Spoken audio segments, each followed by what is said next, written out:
बिस्मिल्लाहिर्रहमानिर्रहीम। शुरू अल्लाह के नाम से जो बड़ा मेहरबान निहायत रहम वाला है। अस्सलाम वालेकुम गाइस। ट्यूटोरियल में हम डिस्कस करेंगे मैनेजिंग टेबल्स के बारे में।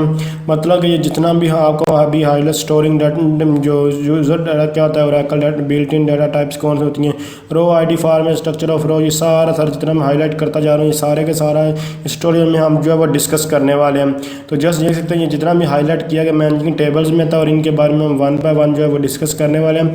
तो मैं आपको बताता चलूँगा इस ट्यूटोरियल में हम सिर्फ शॉर्ट ओवरव्यू जानेंगे, क्योंकि ये ट्यूटोरियल बहुत ही लेंथी हो जाना है, तो इसलिए इसी हर एक चीज़ के ऊपर जो है ये इसके ऑब्जेक्टिव्स हैं।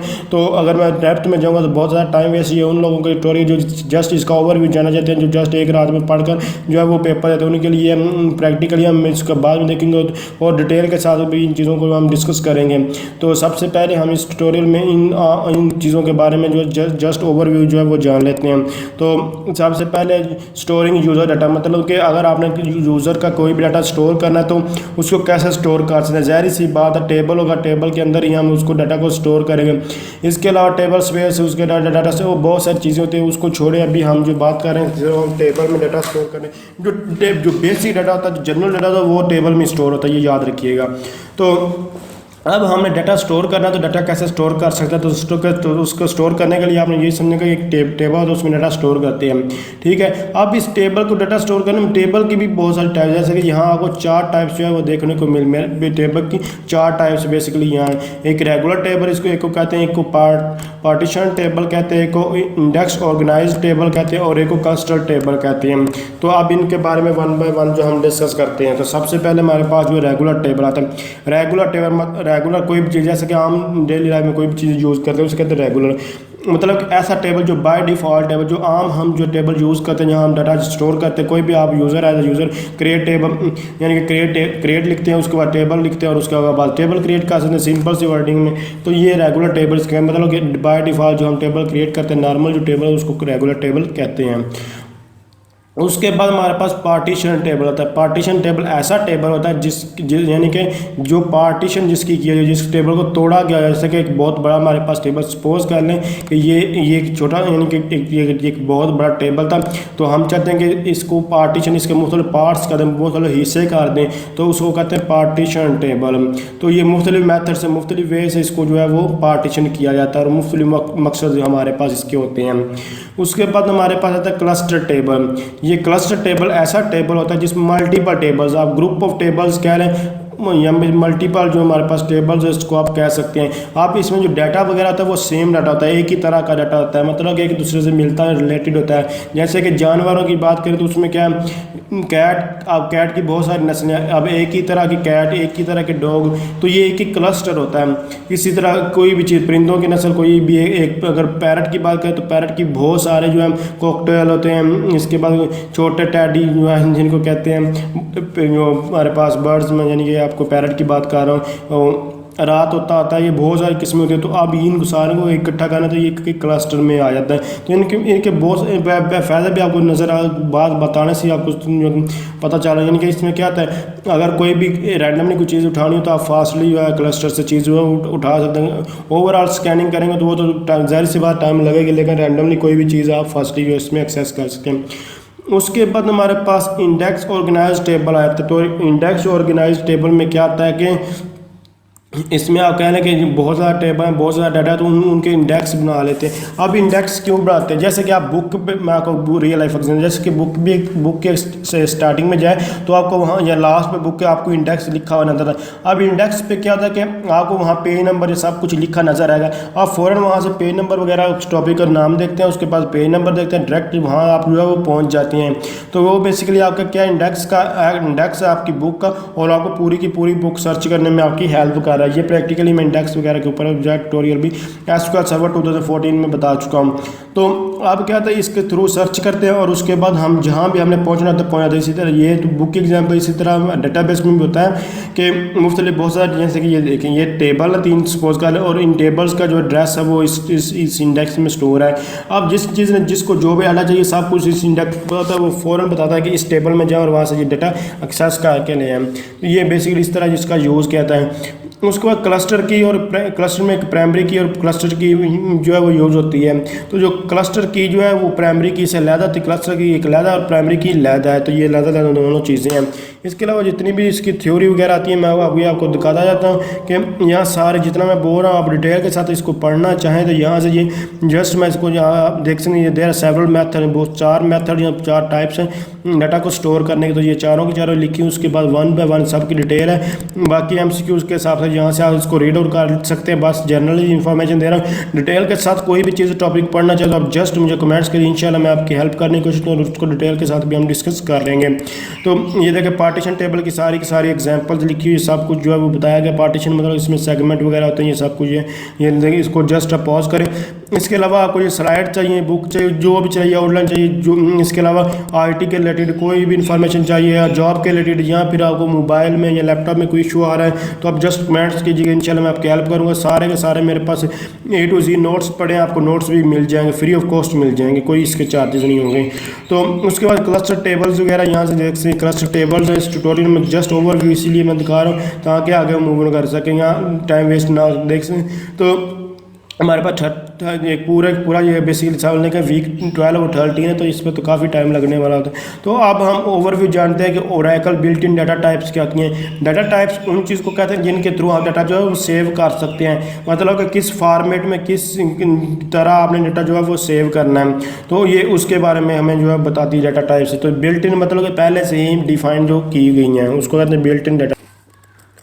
तो मैंने आपको बताया टेबल के बारे में। टेबल जो है क्या क्या होता है, टेबल जो है रोज़ और कॉलम से मिलकर बनता है, मतलब ये table is a collection of rows and column, आप इसको टेबल कह सकते हैं। तो टेबल रोज़ और कॉलम जब मिलकर बना तो ज़ाहिर सी बात मिलकर बनेगा, तो उसमें जो डाटा स्टोर होगा वो किसी न किसी फॉर्म में, कॉलम में तो नाम लिखे, रो में जो डाटा स्टोर होगा वो किसी न किसी फॉर्मेट में, जो कॉलम का नाम है वो किसी न किसी यानी कि डाटा टाइप में तो होगा किसी फॉर्मेट में, तो उसको जो है वो स्टोर हम करेंगे।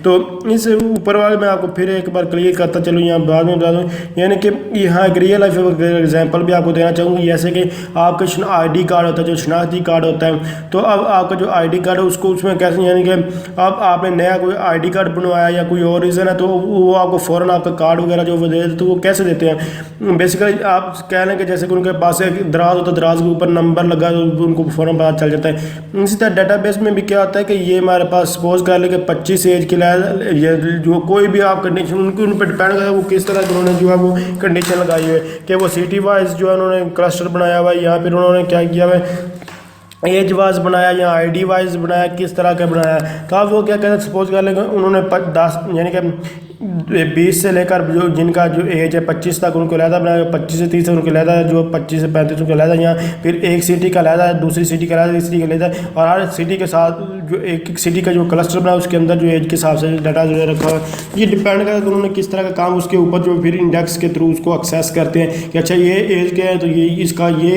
इस यानी कि इस सिटी का बंदा या इस गांव का बंदा है तो इसका जो है ये ID कार्ड यहाँ पड़ा होगा। तो ये डिपेंड करता है कि किस तरह की चीज़ें उनके ऊपर बनाया जाता है। तो सिंपल वर्डिंग में ये रेगुलर टेबल, आम टेबल जो हम अगर बहुत बड़ा टेबल उसको पार्टीशन का छोटे छोटे पार्ट सेगमेंट उसके बनाए जाते हैं ताकि उसको ईजी एक्सेस हो, डाटा जो ईजिली मैनेज हो सके। उसके बाद एक ही तरह का डाटा होता है, मुख्तलिफ तरह यानी कि डाटा जो होता है बहुत सारे टेबल होता है उनको इकट्ठा कर देता है, सेम तरह के जो टेबल इकट्ठा करके उनका एक तरह का क्लस्टर बना देता है, इकट्ठा कर देता है। उसके बाद इंडेक्स ऑर्गेनाइज्ड टेबल मतलब कि उनको कोई ना कोई नंबर दिया तो उस नंबर के थ्रू हम उनको एक्सेस कर दें। तो सिंपल चीज़ें आप बता चुका हूँ। तो अब इनमें डाटा स्टोर करने के लिए हम जो है वो डाटा टाइप्स का यूज़ करें। डाटा टाइप्स डाटा स्टोर करने के लिए तो ये यूज़र डिफाइन और built in 2 types main types है। तो यूज़र डिफाइन और बिल्ट इन टाइप्स क्या होती है, तो यूज़र डिफाइन और बिल्ट इन नाम से पता चल रहा है। यूज़र डिफाइन यानी कि जिसे जैसे कि अभी मैं हम अपनी मर्ज़ी से इसको डिफाइन करता हूँ, तो ये नए मेथड है जो किसी को नहीं पता अपनी मर्ज़ी से को डिफाइन उसके से यूज़र डिफाइन है। और बिल्ट इन मतलब कि जो रेडी जो हमारा जो डेटाबेस है, जो ओरेकल डेटाबेस है उसमें जो है रेडी उनको उसको पता है कि ये बिल्ट इन ये जो हमारी डाटा टाइप्स उनको उसको अगर हम गलत लिखेंगे तो ये उसे जो है वो एरर देगा। तो यूज़र डिफाइन बेसिकली यहाँ तो यूज़ नहीं होता, ये क्लासेस वगैरह के यूज़ होता है, इसका कंसेप्ट लेता है जिसको अभी छोड़ें। तो बिल्ट इन डाटा टाइप्स में यहाँ जो बताएगी तो उन्हीं के ऊपर बात करते हैं। तो जैसे स्केलर फैक्टर वगैरह आते हैं तो स्केलर टाइप्स है, उसके बाद कलेक्शन और रिलेशनशिप है। तो अब स्केलर में कौन होगा, स्केलर में हमारे पास जितनी टाइप हैं यानी कि 4 है, n4 है, var4 है, var4 2 है, नंबर है, डेट स्टैम्प है, रा बी लॉग, सी लॉग, एन लॉग और बी फाइल है, लॉन्ग रा और रो आईडी और यू रो आईडी वगैरह। तो अब वन बाय वन इनको देख लेते हैं। सबसे पहले हमारे पास चार मतलब करैक्टर मतलब ABC वगैरह, मतलब कि ABC वगैरह की फॉर्म है, जो करैक्टर फॉर्म है उसके होते हैं। एक बार यहाँ हमारे पास वेरिएबल और कांस्टेंट वर्ड यूज है। वेरिएबल का मतलब है ऐसी चीज़ जो चेंज होती रहे, तो जो चेंज होती रहे उसको कहते हैं वेरिएबल, और यानी कि जिस हिसाब से डाटा होगा उसी हिसाब से वो चेंज हो रहा है।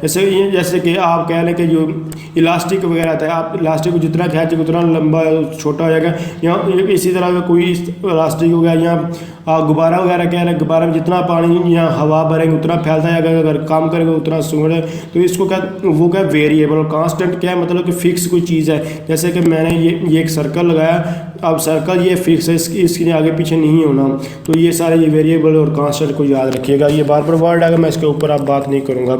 तो सबसे पहले यहाँ करैक्टर है।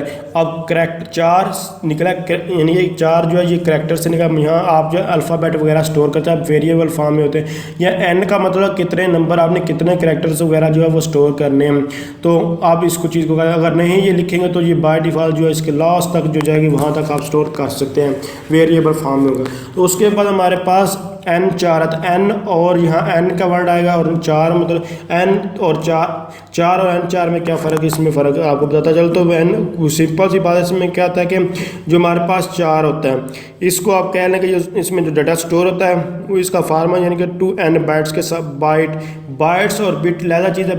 एक बिट यानी कि 8 बिट जो होती हैं, 8 यहाँ कह 1 बाइट BYTE, आप इसको याद, 1 बाइट इक्वल टू 8 बिट होती है। तो हम अब सपोज कर लें कि इसको याद रखेंगे, या ऑलरेडी सारी चीज़ें बता भी चुका हूँ लेकिन मैं फिर यहाँ बता रहा हूँ। तो 8 bit BITS bits, 8 bits, 1 byte equal to 8 bits होती है। तो अब हम बात करते हैं इनमें दोनों में क्या फ़र्क है, 4 और n4 में क्या फ़र्क है, इसके बारे में आपको बताता हूँ। तो बेसिकली जो हमारे पास सपोज कर इट टेक्स n बाइट्स वाले, जब n4 टेक्स 2n बाइट्स, तो ये चीज़ याद रखिएगा, इंपॉर्टेंट चीज़ है। यह मैं लिख भी देता हूँ कि हमारे पास यानी कि जो 4 होता है वो क्या कहता है, सिर्फ n बाइट्स लेता है 4। ये जो पहले वाला है, ये जो 4 है ये n बाइट लेता है, n बाइट। और जबकि जो n4 है वो हमारे पास 2n बाइट्स लेता है, 2n बाइट्स। बेसिकली जो बाइट आपको बता चुका, ये एक कहते हैं कि ये पैमाना जिसके थ्रू जो है आप कोई भी चीज़, ये बिट और बाइट्स वगैरह, तो बिट 0 1 की फॉर्म होता है। ये कंप्यूटराइज जो है मापने का मेथड है, या कोई भी चीज़ इस्तेमाल करने का यूनिट के तौर पर यूज़ होता है। तो अब 2n के तौर पर जो n4 जो यानी कि यूज़ होता है। आप सपोज कर लें कि ये हमारे पास बेसिकली ये लेंथ में फ़र्क पड़ता है। सपोज कर लें कि जो 4 है वो कितना वो यानी कि एक्सेप्ट करता है करैक्टर्स, 8000 करैक्टर जो है, ये 4 8000 जो करैक्टर जो है ये इसको जो है वो स्टोर करता है, 8000 करैक्टर्स को। सपोज कर लें 8000 करैक्टर्स को ये स्टोर करता है, इसका फार्मूला n के साथ है, ठीक है। उसके बाद ये 8000 को, तो n4 का मतलब कि उससे हाफ होगा, मतलब कि ये 4000 करैक्टर्स को अपने अंदर स्टोर करेगा।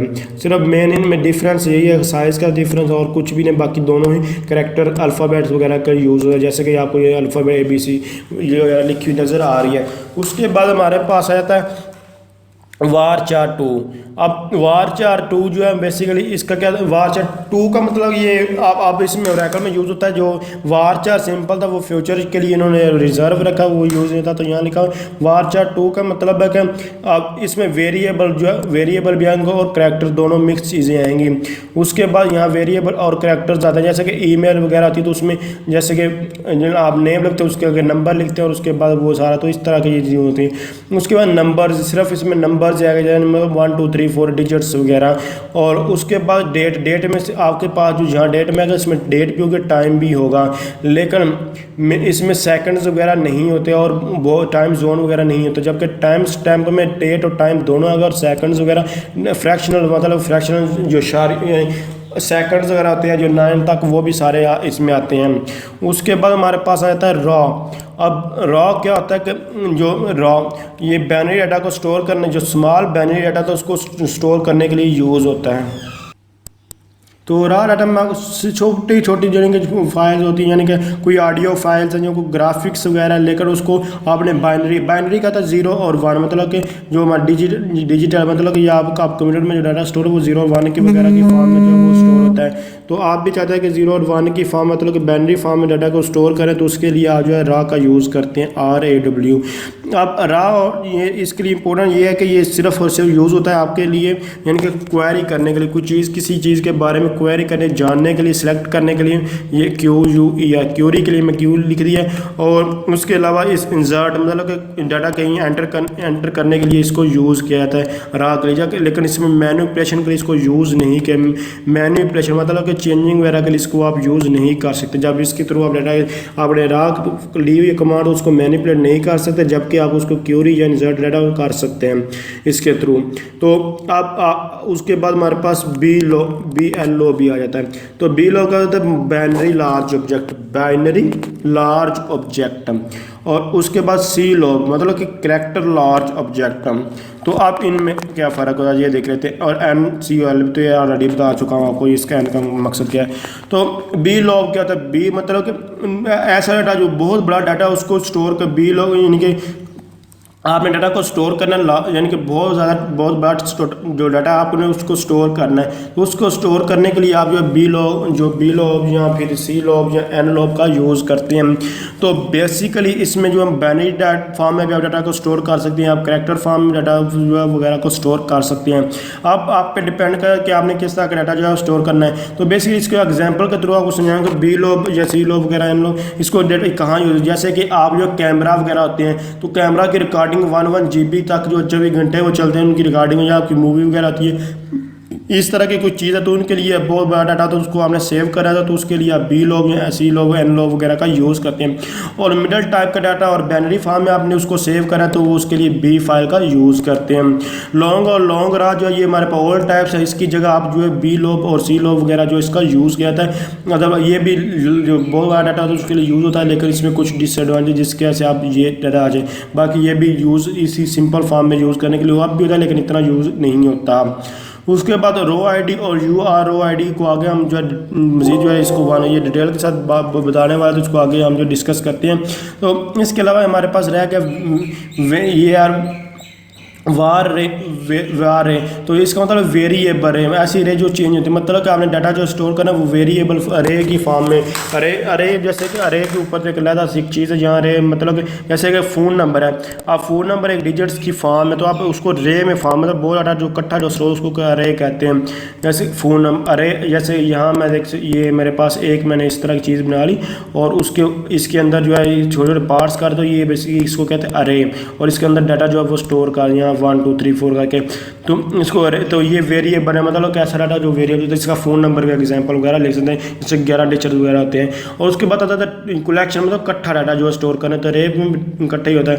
टेबल्स मतलब इसमें मुख्तलिफ जो टेबल होता है, मुख्तलिफ डाटा को मुख्तलिफ टेबल्स को कंबाइन एज अ रो के तौर पर यूज़ किया जाता है, तो उसको वो हमारे पास कलेक्टिव में मुख्तलिफ टेबल्स आपस में इकट्ठा करके करना होता है। उसके बाद हमारे पास आता था रिलेशनशिप, REF रिलेशनशिप की जो REF जो है रिलेशनशिप को शो करता है, मतलब कि आपने मुख्तलिफ टेबल्स को जो है वो रिलेशनशिप उनके आपस में क्या रिलेशन है, क्या तल्लक है दिखाना होता है, तो उसके लिए आप इसका जो है इसमें पॉइंटर वगैरह का जो है वो यूज़ होता है। तो अब मैं आपको इसके सारी के साथ जितनी भी चीज़ें बताई हैं MCQ उसके हिसाब से कितना कौन सा डाटा जो है स्टोर कर सकता है वो यहाँ से सब कुछ लिखा, जस्ट आप जो यहाँ से जो है इसको रीड आउट करके आप इसको MCQ के हिसाब से पढ़ सकते। जैसे कि यहाँ 2000 इसकी लिमिट आपको अपर लिमिट जो है वगैरह जो बताई गई है। उसके बाद यहाँ जस्ट जहाँ देखें हर एक की डेफिनेशन वगैरह भी सब में मेन डिफरेंस, बाकी इसकी डेफिनेशन के मुताबिक आप इसको जो है रीड आउट कीजिएगा। तो ये actual column size row up to रोज़ और कॉलम रो जो है ये हमारे पास इस तरह यानी कि ये जैसे कि ये हमारे इस तरह टाइम में रो थी और ऊपर से नीचे जो है वर्टिकल जो है वो हमारे पास कॉलम होता है, तो ये इसको चीज़ को कहते हैं। तो वारचार 2 एन वारचार वगैरह इसकी variable length character data types है, तो ये इसको जस्ट आप इसको एक बार इसको रीड आउट करने की जरूरत है, बाकी कोई भी चीज़ नहीं है। तो जस्ट यहाँ से भी आप स्केलर डाटा टाइप्स को मज़ीद बताया गया। तो न्यूमेरिक डाटा टाइप्स में क्या है कि ये ज़्यादा से ज़्यादा जो है वो स्टोर कर सकता है 38 के सिग्निफिकेंट डिजिट जो स्टोर का, बाकी एक एक्सपोनेंट या वर्ड एक्सपोनेंट मतलब पावर, जैसे कि 2 की पावर, यहाँ मैं 2 लिखता हूँ उसके ऊपर 1 लाया तो उसका मतलब कि इसकी पावर क्या है 1 नहीं है। 2 के ऊपर 8 लिखता हूँ तो उसका मतलब है कि 2 की पावर 8 है, तो इसको एक्सपोनेंट कहते हैं। तो इसी पर आपको ये फोकस करना, ये सब MCQ के हिसाब से बहुत ही इंपॉर्टेंट चीज़ें हैं और वैसे भी ये बहुत सारी इंपॉर्टेंट चीज़ें हैं। उसके बाद आपको ये सारी यानी कि C log and N log for large fixed character, यानी कि ये फिक्स्ड विड्थ बताएगा कितने हम जो है वो करेक्टर स्टोर कर जाएगा। आगे आपको n नंबर जो दिखाई जाएगा वहाँ आप W भी लिख सकते, वेट बेसिकली कितने करेक्टर कितने नंबर हमने स्टोर करने होते हैं। और B फाइल जो होती है वो हमारे पास अनस्ट्रक्चर्ड डाटा जो होता है उसको जो है ऑपरेटिंग सिस्टम में फाइल को सेव करने के लिए और मिडल टाइप का डाटा उसके लिए यूज़ होती है। तो भी ये सारी चीज़ें वही जो आपको बताई हैं यहाँ वो आप एक बार जस्ट आपको रीड आउट करने के अब आपको सारी चीज़ें जो है वो क्लियर हो जाएंगी। उसके बाद यहाँ इसको वो साफ जस्ट एक बार इसको रीड आउट कीजिएगा। उसके बाद VAR अरे मतलब कि वेरिएबल अरे के बारे में आपको बताया गया, उसमें कौन कौन से यानी कि array stored set of data element एक तरह का डाटा उसमें होता है। Elements are given array are of same data types, same data में एक तरह का डाटा जैसे नंबर वगैरह आते हैं, जैसे डिजिट वगैरह 1 2 3 से इसी तरह सेम ही डाटा स्टोर होगा, कोई और डाटा उसमें जाके यानी कि ये नहीं कि आपने यहाँ 1 2 स्टोर कर लिया उसी के अंदर ABC स्टोर कर लेंगे, ऐसा नहीं होता। एंड अरे ordered set of element, order मतलब 1 2 3 किसी ना किसी सीक्वेंस में होगा, अन सीक्वेंस में डाटा नहीं होता। तो each element has a index, अब इंडेक्स मतलब कि इंडेक्स कोई भी नंबरिंग दे देते हैं, जैसे कि ये स्लाइड्स हैं, स्लाइड को मैंने इंडेक्स दे ऊपर नाम मेन हेडिंग आपने देखी है ना, तो मेन हेडिंग के तौर पर उसको जो है वो एक्सेस करूँ तो वो इंडेक्स को जैसे कि आउटलाइन के मुताबिक होगी। आउटलाइन अब मेरे पूरी एक बुक की मेरे पूरे सब्जेक्ट की क्या थी, एक आप एज ए इंडेक्स जो है उसको यूज़ कर रहा हूँ, तो मुझे पता है कि ये चीज़ यहाँ मुझे मिलेगी अगर चैप्टर नंबर वगैरह सब कुछ जो है वो लिखा होता है। तो अब वेरिएबल के बारे में बताया है। उसके बाद नेस्टेड टेबल आ जाता है। नेस्टेड टेबल वही जो टेबल की बात करें, नेस्टेड मतलब एक टेबल के अंदर टेबल, और जो दूसरा टेबल होता है वो है मीनिंग और define table as a column within a table, मतलब कि ऐसे लगता है कि एक टेबल के अंदर कोई कॉलम है, लेकिन वो कॉलम बेसिकली क्या होता है, एज अ टेबल ही होता है। मतलब कलेक्शन टेबल के अंदर टेबल होना क्या होता है, नेस्टेड टेबल होता है उसको कहते हैं। मतलब यहाँ जो मैं एक सर्कल लगाता हूँ, जैसे कि ये यहाँ एक सर्कल है उसके अंदर मैं यहाँ को इसको नेस्टेड टेबल, नेस्टेड का क्या मतलब है यहाँ इसको क्लियर करता हूँ। जैसे कि ये मैंने एक जो यहाँ जो कहने के एक रेक्टेंगल सर्कल यानी कि ये लगाया, बॉक्स बनाया, उसके बाद इसके बॉक्स के अंदर ये बॉक्स बनाया, इसके अंदर और बॉक्स है, तो ये सारे बॉक्सेस क्या है, ये नेस्टेड बॉक्सेस हैं, एक दूसरे के अंदर बॉक्सेस हैं। इसी तरह टेबल के अंदर टेबल बनाएंगे उसको कहते हैं नेस्टेड टेबल। तो ये दो मेन टाइप कलेक्शन डाटा की टाइप्स थी, यानी उसके बाद हमारे पास मजीद इसको नीचे मैं स्क्रॉल लूँ तो उसके लास्ट टाइप के बारे में भी सारा कुछ जो है वो डिटेल के लिखा हुआ है, जस्ट इसको आपको रीड करना है। रिलेशन डाटा टाइप्स REF के नाम से इसको जाना जाता है। तो उसके बाद हमारे पास रो ID फॉर्मेट में आप इसको डिस्कस कर लें कि ये कैसा कुछ क्या और इसका क्या मकसद, क्यों। तो आप लोग जनरली यही देखते हैं कि एक रो होती है वो यानी कि डाटा जो रो और कॉलम के फॉर्म में स्टोर हो जाता है, लेकिन आप इसके अंदर भी बहुत बड़ी कहानी छुपी हुई है। हर एक चीज़ के अंदर जाएंगे तो मज़ीद आपको डेप्थ मिलती है, मैंने तो जनरली बात बता दी जाती है। तो आप जैसे 1 2 3 4 5 6 आपने ये रो ID वगैरह देते हैं 1 2 3 4। अब इसके पीछे भी बहुत लंबी चौड़ी कहानी होती है उसमें। अब ये यानी कि मतलब कि ये 1 2 3 4 ये कैसे स्टोर है, इसके पीछे क्या है, इसको कैसे डिस्प्ले किया था। तो जब आपको डिस्प्ले नज़र आता है वो इसमें बेसिकली आपको 18 करैक्टर नज़र आते हैं। आप इसको काउंट करेंगे तो ये हमारे पास 6 ये हैं, 3 ये हैं और उसके बाद यहाँ 6 ये हैं। तो देखिए 6 और 9 ये हमारे पास 6 3 और 9 और 6 यानी कि 15 और ये 3 18। तो ये टोटल 18 करैक्टर है और इसमें इसका जो डाटा अगर ये स्टोर हो रहा है तो ये साइज़ जो है 10 बाइट का साइज़ जो है ये यूज़ करता है, ठीक है। अब 10 बाइट में ये अगर यानी कि ये सेव कर अब आपको नज़र आता है इस तरह की नंबरिंग वगैरह जो नज़र आती है। तो आप ये कहते हैं इसके बारे में देखते हैं जब आप यूज़ करते हैं रो ID फॉर्मेट वगैरह चेक करने के लिए। तो रो ID फॉर्मेट जब चेक करते हैं तो इस तरह का अगर डिस्प्ले होता है। अब ये क्या इसमें हमारे पास जो फर्स्ट 6 करैक्टर होते हैं वो किसको शो करते हैं, डाटा ऑब्जेक्ट नंबर को जो है वो डिस्प्ले करवाते हैं यानी कि शो करते हैं डाटा ऑब्जेक्ट नंबर। ये बेसिकली क्या होता है कि ये आपका जो ऑब्जेक्ट होता है जो यानी कि जब आप टेबल या जो आप टेबल या फिर इंडेक्स वगैरह जब क्रिएट करते हैं तो तब भी डाटा ऑब्जेक्ट नंबर जो है ये अलॉट हो जाता है, मतलब क्रिएट हो जाता है ऑटोमेटिकली जो है साइन हो जाता है। उसके बाद तीन करैक्टर का जो हमारे पास रिलेटिव फाइल नंबर होता है। जब आप फाइल वगैरह को जो आपका जो फाइल वगैरह उसको जो है साइन ये किया जाता है नंबर। अब जो ब्लॉक नंबर होता है, जो ब्लॉक को शो करता है, वो आपको यानी कि टेबल स्पेस के अंदर आपके जो फाइल्स होती है उसके फाइल्स के अंदर आपके ब्लॉक रो वगैरह होती है। ये सारी चीज़ें ऑलरेडी बता चुका हूँ टेबल स्पेस की, जब मैंने आपको जो पूरे का पूरा जो लेक्चर दिया था उसमें। तो अब जो फाइल होती है वो तीन करैक्टर यानी कि तीन करैक्टर को वो शो कर रही होती है, जो उसके बाद आते हैं 6 के बाद। उसके बाद जो 9 के बाद जो हमारे पास 6 करैक्टर आता है वो ब्लॉक नंबर को शो कर, और इन ब्लॉक के नंबर के अंदर हमारी रो होती है। और रो जो यानी कि रो ये हमारे को फिर बार वर्टिकल हॉरिजॉन्टल ये हमारे पास रो होती है, और इस तरह वर्टिकल ये कॉलम होता है। ये जो लाइन लगाई है ये रो को शो कर रही थी। तो उसके बाद ये रो नंबर होता है जो तीन करैक्टर का आपको जो है शो हो रहा है। तो ये एक्सटेंडेड है, मतलब कि पहले जो यूज़ होता है रिस्ट्रिक्टेड रो आई डी वगैरह यूज़ होती है, उसमें हमारे पास जो है डाटा ऑब्जेक्ट नंबर वगैरह नहीं होती, मतलब कि उसमें आपको ये लिमिटेड होती थी डाटा ऑब्जेक्ट नंबर्स। उसके बाद कुछ बाद रिस्ट्रिक्टेड होती थी कवर। लेकिन अब क्या किया इन्होंने, एक्सटेंड कर दिया गया। जो ओरेकल 7 या 8 के हिसाब से इसको एक्सटेंड किया। जब एक्सटेंड किया गया तो क्या हुआ कि इन्होंने जो टेबल्स के जो टेबल्स पे उसको बढ़ा दिया गया। और क्योंकि ये सारी यूनिक होती हैं, जितनी भी चीज़ें या एक दूसरे को यूनिकली आइडेंटिफाई कर रहे हैं। तो यही सारी चीज़ें जो मैंने आपको बताई हैं, अब नोट्स में चलते हैं, उनके ऊपर जो है आपको ये सारी चीज़ें मैं आपको जो कवर करवाने की जो है कोशिश करूँगा।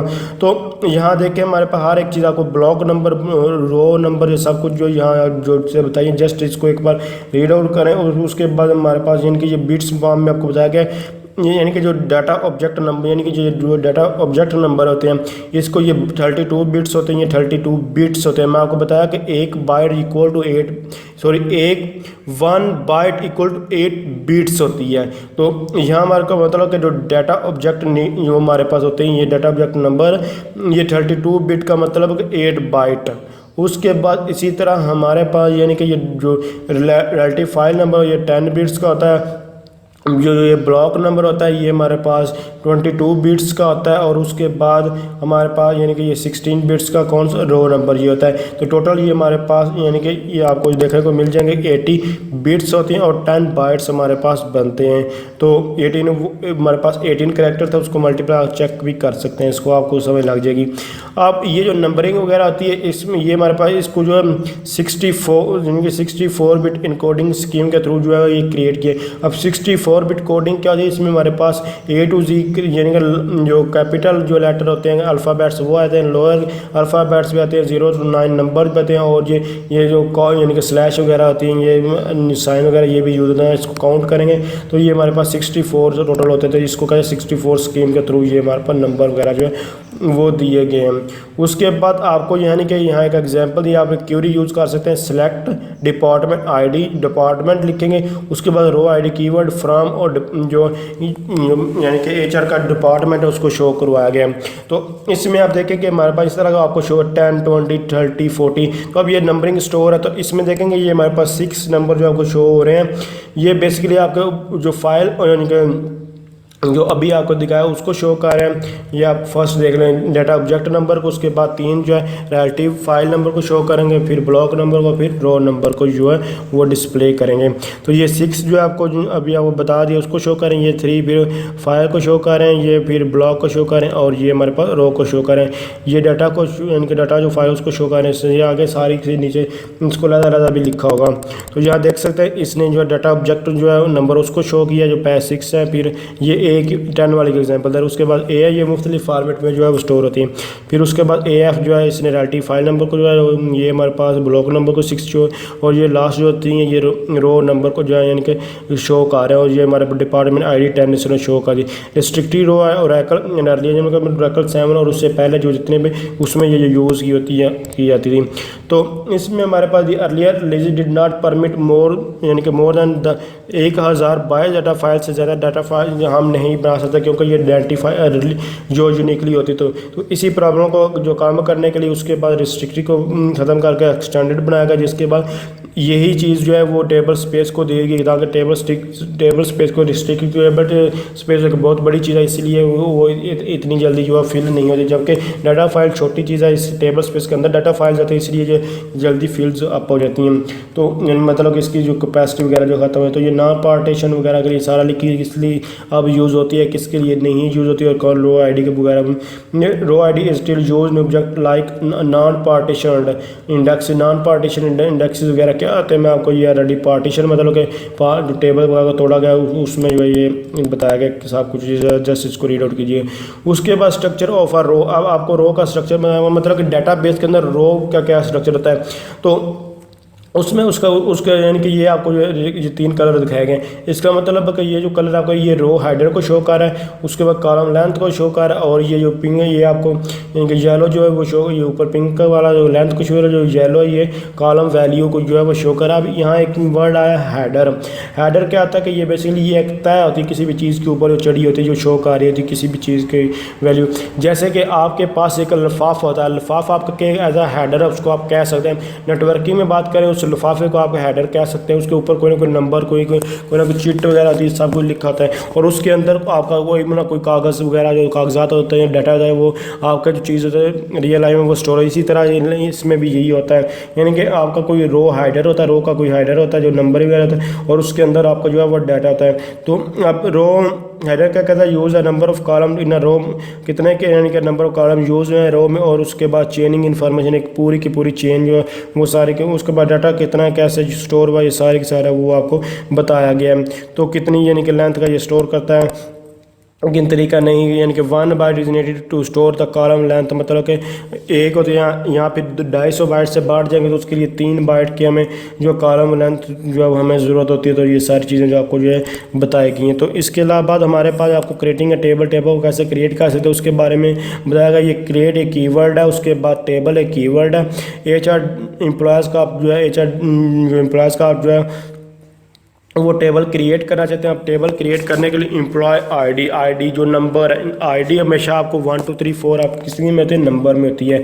तो इसीलिए उसका जो हमने डाटा टाइप ये जो आप जितनी भी आगे आई है जो अभी पहले आप पढ़ाई ये डाटा टाइप, यानी कि आईडी के लिए हम नंबर ये अब जनरली जो यूज होती है वो नंबर होती है, वो उसको लिख दिया। उसके बाद फर्स्ट नेम जैसे कि फर्स्ट नेम आपका अली रज़ा, अली के लिए हम करेक्टर यूज़ करते हैं और रज़ा का भी करेक्टर, तो वेरिएबल करेक्टर वगैरह। तो उसके लिए आपने फर्स्ट नेम के लिए varchar2 लिख दिया, लास्ट नेम के लिए varchar लिख दिया, ईमेल वगैरह के लिए varchar2 लिख दिया, नंबर्स के लिए varchar2 लिख दिया। उसके बाद हायर डेट, अब डेट की बात आई तो देख रहे हैं फ़ौरन यहाँ डेट का ही कीवर्ड जो है वो यूज़, और डिफ़ॉल्ट सिस्टम SOS का मतलब है सिस्टम डेट, मतलब जो सिस्टम मेरी अभी यही देखें ये मेरे पे जो डेट है यही इस तरह यूज़ है, डेटाबेस की जो डेट और टाइम वगैरह वही यूज़ है।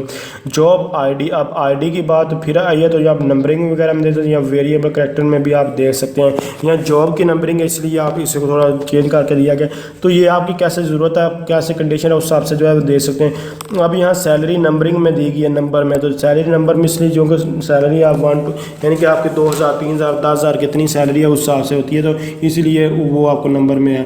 आप वैसे भी लिख सकते हैं, अगर करेक्टर वगैरह में स्टोर करें तो वो कर सकते हैं, वो फिर वैसे नहीं होगी बल्कि 2000 3000 इस तरह हिसाब से लिखी जाती है। तो आप डिपेंड करेगा कि आपने डाटा किस तरह का स्टोर करना है।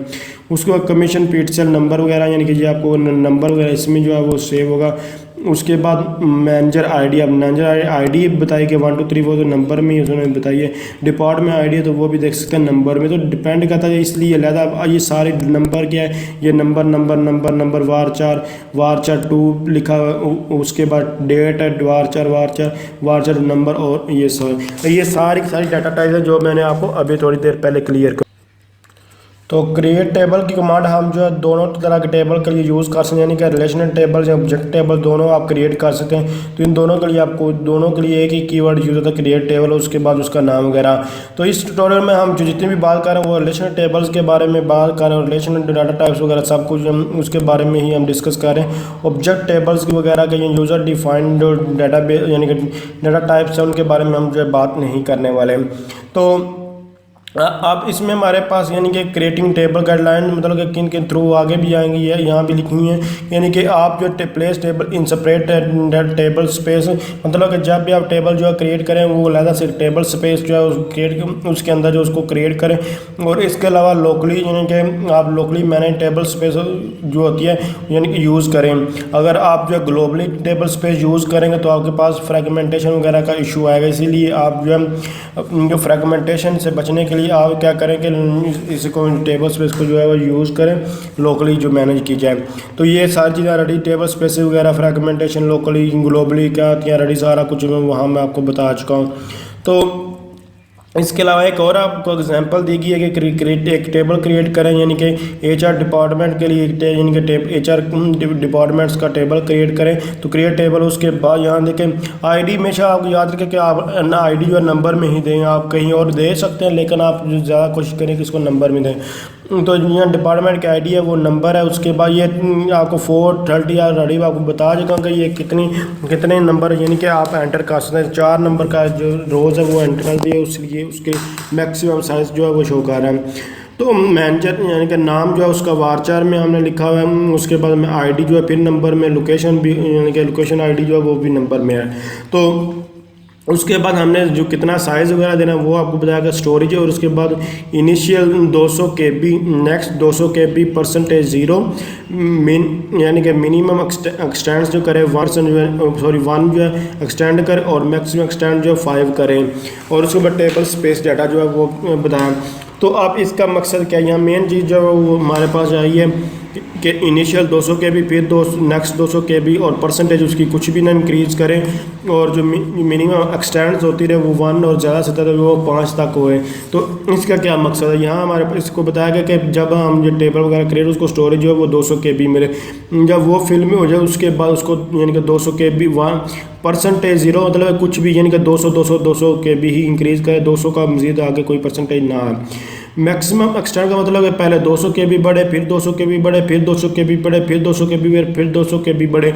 तो ये क्या है 1 करके यानी कि 200 करके इंक्रीज़ आ रही, इसका मतलब एक्सटेंड 1 मिनिमम एक्सटेंड हो रही। और मैक्सिमम एक्सटेंड 5 दफ़ा, मतलब कि 200 KB 200 KB 200 KB 200 KB 200 KB कितनी 5 दफ़ा बढ़ सके, बस यहाँ ख़त्म।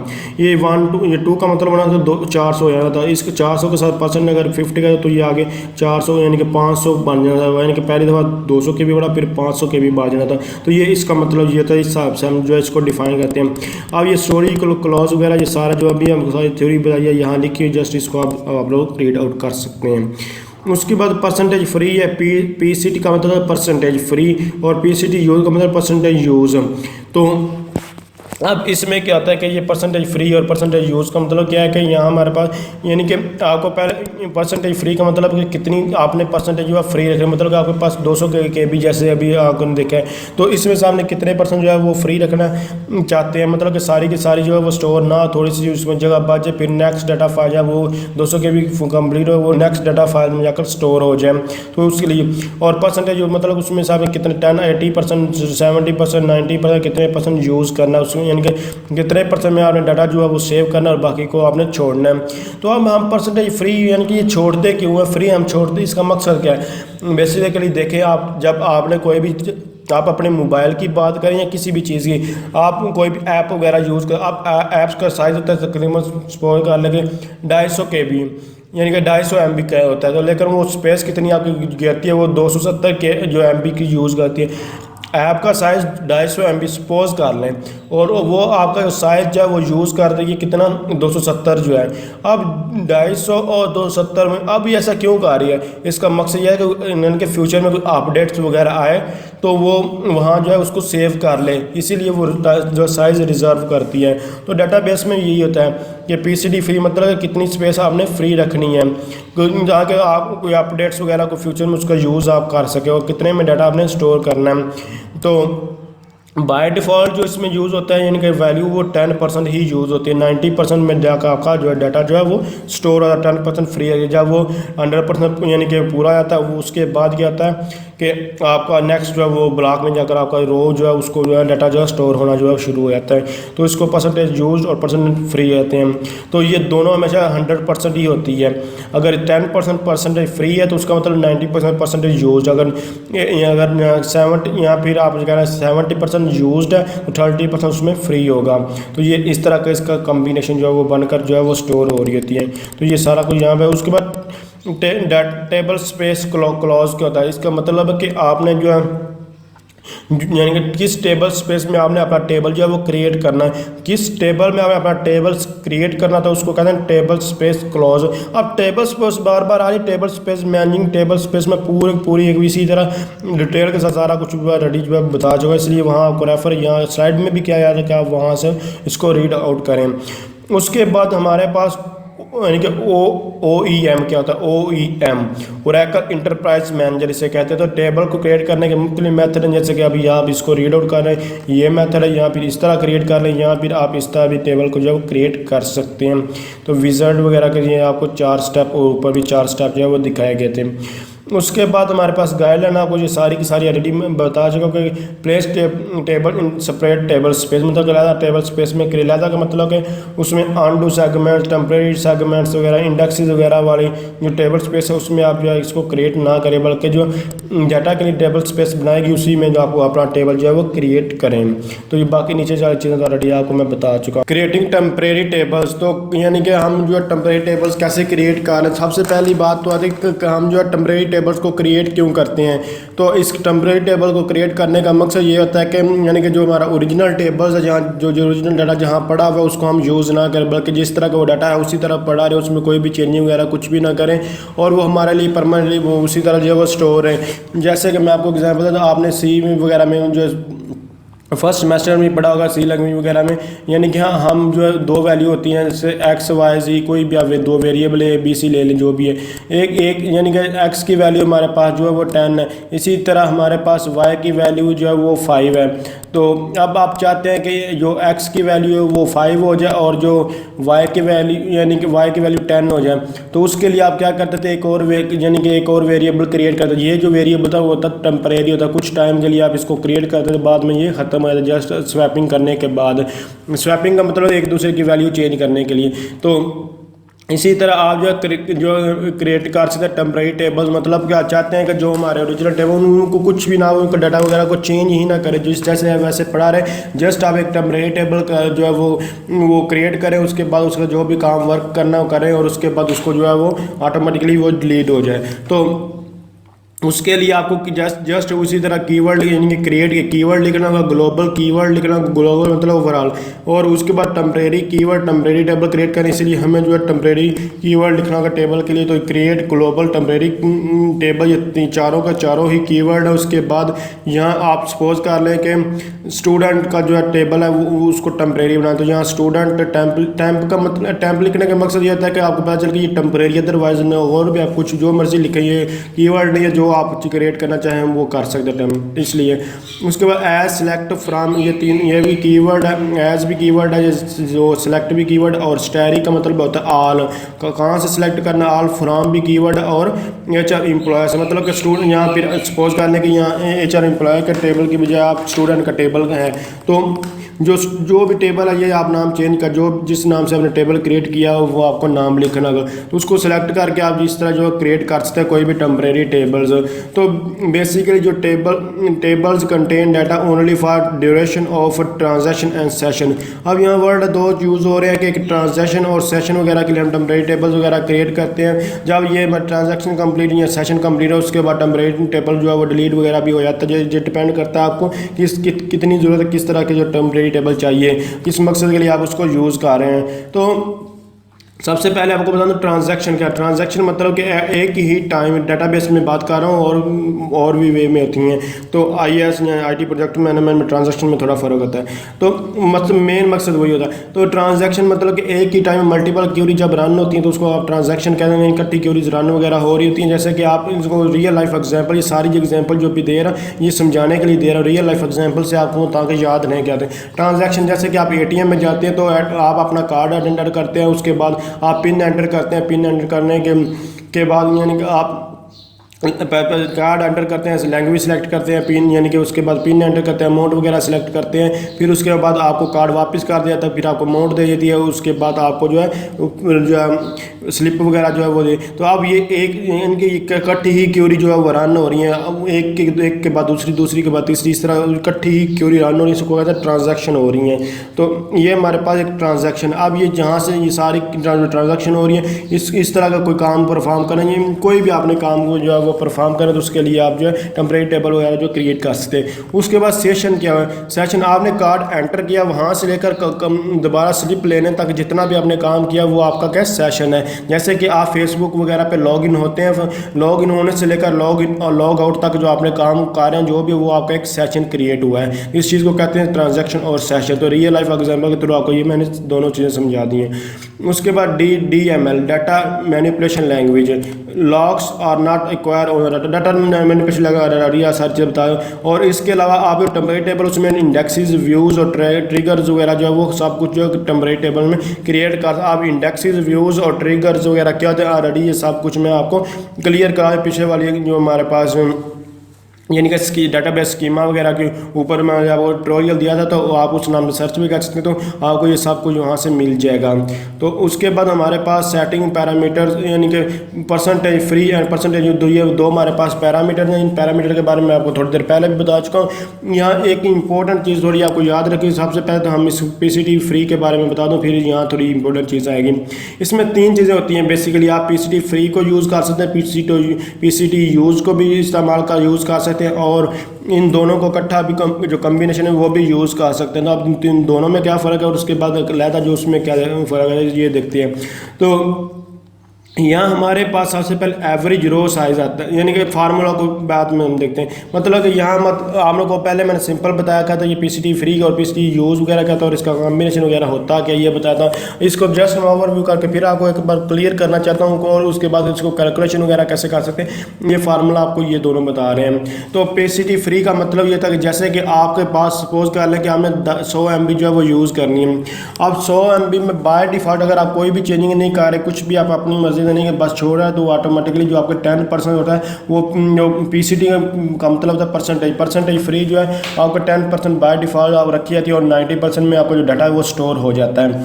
ये PCT अगर आप अपनी मर्जी से चेंज करना चाहें तो कर सकते हैं। जैसे कि आपके 100 MB हैं, 100 MB में अगर आप 20% उसमें से डाटा इनके फ्री रखना चाहते हैं आप ये डिपेंड करता है, इसके बहुत सारी कंडीशन होती हैं। जैसे कि आपका अगर कॉलम वगैरह आते हैं, आप कॉलम आपके फ्री पड़े हैं तो आपको लग रहा है कि बाद में उसमें डाटा आने वाला है, तो उसके लिए फिर आप PCT फ्री की वैल्यू ज़्यादा रख लें। अगर उसमें बाद आपको कॉलम वगैरह फिल आपको नहीं लगता कि बाद में इसमें डाटा आएगा तो आप उसके लिए कम रख लेते हैं, ये डिपेंड करता है। लेकिन ये PCT फ्री वगैरह जो है अपडेट्स वगैरह के लिए रखते हैं। जैसे कि आप एंड्रॉइड ऐप्स वगैरह यूज़ करते हैं तो आपने कभी गौर किया होगा कि वहाँ भी हमारे पास उतना साइज़ नहीं होता एप्लीकेशन का जितना वो रिजर्व करती है। वो बेसिकली बाद में जो अपडेट्स वगैरह आने वाली होती हैं उनके लिए वो साइज़ रखती हैं। तो इसी तरह इसमें होता है। तो या कोई भी आप इसके एग्जाम्पल हैं, जैसे कि 1000 में से जो 20 MB वगैरह जो आप रख सकते हैं, तो 20% 30% वो डिपेंड करता है आप कितना रखना चाहते हैं। मैनुअली भी रख सकते हैं या फिर बाय डिफ़ॉल्ट नहीं करेंगे तो 10% आपको उसका रहेगा। आगे ये आगे मैं आपको दिखाता हूँ। उसके बाद ये PCT फ्री का आपको क्लियर हो चुका। अब हम बात करते हैं PCT परसेंटेज यूज्ड। ये बहुत ही इंपॉर्टेंट यहाँ गौर करने के। देखें यहाँ मैंने आपको बताया कि PCT फ्री में बाय डिफ़ॉल्ट 10% होता है, ठीक है। यहाँ आप अपनी मर्ज़ी से भी रख सकते हैं। आप यहाँ PCT भी यूज़ वहाँ या 10% वहाँ जो 90% यूज़ हो रहा है, 10% उसने रिज़र्व किया हुआ फ्री के लिए। और जब 90% यूज़ हो रहा है तो आप चाहते हैं कि उसमें से भी कुछ % यूज़ हो, तो उसके लिए आप PCT भी यूज़ का यूज़। इसमें बाय डिफ़ॉल्ट जो है 40% जो रखा है। अब इसमें जो इस्तेमाल होगा वो जो 10% बाहर में रखा हुआ है ना PCT फ्री का, वहाँ से यूज़ होगा। दूसरे वाले की बात यूज़ जो तो होने वाला तो हो गई उसने तरफ से वो, यानी कि आप इसका यूज़ तब के यानी कि आपको लग रहा है कि आपका डाटा ज़्यादा इंपॉर्टेंट है, अपडेट शायद ना आए या आपको कोई और रीज़न है, तो उसके लिए आ जाते हैं कि अगर डाटा फुल होगा तो उसके बाद जो PCT फ्री भी स्पेस रखे उसका भी कुछ हिस्सा यूज़ कर लें, तो उसके लिए भी आप PCT यूज़ का कर सकते हैं। तो ये जो PCT फ्री इसकी 1 से लेकर 99 तक वैल्यू रखी जा सकती है और PCT यूज़ की भी 1 से लेकर 99 तक आप कोई किसी भी परसेंटेज में रख सकते हैं। तो जैसे कि मैंने आपको बताया कि ये PCT फ्री में 10% सपोज दीजिए 90% जो 90 MB है वो यूज़ हो जाती है। उसके बाद 10% रिजर्व था, तो उसके बाद जब वो फिल हो जाती है उसके बाद वो नए ब्लॉक में मूव कर जाता है। लेकिन आप चाहते हैं कि नए ब्लॉक में मूव करने से पहले आपको जो है PCT यूज़ का भी इस्तेमाल यानी कि कुछ उसमें और भी 5 MB वगैरह 2 MB 4 MB जितने % यूज़ करें, तो सपोज कर लें आपने इसको 50% रखा है, तो उसमें जो 10% था उसमें से 5% यूज़ होगा, वो 90 MB यूज़ 95 MB जो है वो यूज़ हो। इस तरह जितनी भी आप एग्जांपल लेना चाहें, 100 लेना, 1000 लेना, 2000, 3000, मैं तो आपको एक एग्जांपल दे रहा हूँ 100 इसलिए ताकि आपको परसेंटेज के हिसाब से उसको जो है क्लियर हो जाए। तो ये होता है। उसके बाद इसका कम्बिनेशन आता है पीसीबी फ्री और पीसीबी यूज्ड। तो इसका जो कम्बिनेशन होता है वो 100% पूरा भी कर सकते हैं या 100% से कम भी रख सकते हैं, जैसे आपको जो है लगे। उसके बाद एवरेज रो साइज़, आप इस फार्मूले के मुताबिक अगर आप साइज़ वगैरह जो है वो देखना चाहते हैं कितना पीसीबी फ्री है कितना यूज वगैरह देख लें, तो एवरेज रो साइज़ आप लिखते हैं। जब आप टेबल वगैरह क्रिएट, टेबल स्पेस वगैरह बनाते तो आपको बाहर आपको पता तो नहीं था, लेकिन आप एवरेज के हिसाब से उसका रो साइज़ रख देते हैं। जो साइज़ होता है वो आपने लिखना था। उसके बाद इनिशियल रो साइज़, मतलब कि आपने कितने रोज़ का आपने डाटा जो है वो रोज़ है आपकी डाटा जो है सेव है रोज़ में, तो वो लिखनी होगी। जितने डाटा सेव होगा मल्टीप्लाई बाय 100 करना और divided by average row size जो है कर देना, तो आपके पास पीसीबी फ्री का जो है निकल आएगा। उसके बाद पीसीबी यूज़ चेक करना है तो कितना, तो उसके लिए आप 100 लिखना होगा माइनस परसेंटेज फ्री, जितनी परसेंटेज आपने फ्री रखी हुई है वो लिखना है, जैसे ऊपर हमने ये लिखा है। तो उसके बाद माइनस एवरेज रो साइज, जितनी आपने एवरेज रो साइज रखी है multi by 100 divided by available data space, आपके पास जितनी जो है वो फ्री अभी अवेलेबल है वो लिखनी होगी। यहाँ कितनी यूज हो चुकी है इनिशियल रो साइज वो, यहाँ जितनी आपके पास बची हुई है वो लिखनी होगी। और एवरेज रो साइज मतलब कि टोटल जितनी आपने रखी हुई थी डाटा स्टोर करने के लिए ये। तो इस फार्मूला को आप जस्ट याद रखिएगा। आपसे ये आपको एवरेज रो साइज, इनिशियल रो साइज वगैरह आपको गिवन हो सकती है पेपर में, और आपसे कहा जाता है कि इसका जो है ये फाइंड करें, तो इसलिए आपको फार्मूला याद रखें, वैल्यू आपको गिवन होंगी अगर आए तो पेपर में। उसके बाद हमारे पास रो माइग्रेशन एंड चेनिंग आ जाता है। मैं आपको बार बार कह रहा हूँ यहाँ एक इंपॉर्टेंट चीज़ है, पीसीटी परसेंटेज यूज़ बहुत सारे बच्चे यहाँ गलत करते हैं। वो ये समझे कि जो यानी कि जो 90% हम यूज़, जो 100% में 10% या 20% हमने ये रख लिया फ्री यूज, और 80% यूज जो है रख लिया वो है। ऐसा इसमें नहीं है, बल्कि जो फ्री हमने रखा उसमें से कितना हमने यूज़ करना ये उसके लिए यूज़ होता है। ये एक चीज़ इंपॉर्टेंट थी। उसके बाद रो माइग्रेशन एंड चेनिंग वगैरह आ जाता है। तो रो माइग्रेशन मतलब आप रो हम मुख्तलिफ वे से हम जो है वो यूज़ कर, जैसे कि आपको बताया था मैंने टेबल में रोज़ और कॉलम्स होते हैं।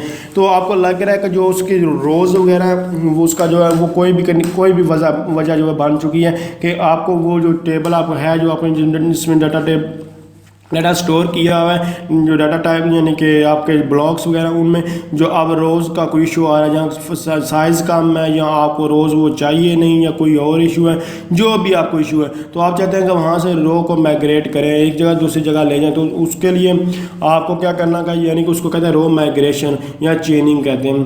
तो अगर रो माइग्रेशन की बात करें तो उसमें क्या होता है कि आपका जो यानी कि बिफोर अपडेट और आफ्टर, मतलब कि आप एक जगह से दूसरी जगह रो को आप ईजिली, अगर छोटी रो है तो इजीली वो आप यहाँ से एक जगह दूसरी जगह वो यानी कि उसमें कॉलम्स वगैरह कम है तो इजीली जो है वो मूव हो जाएगी।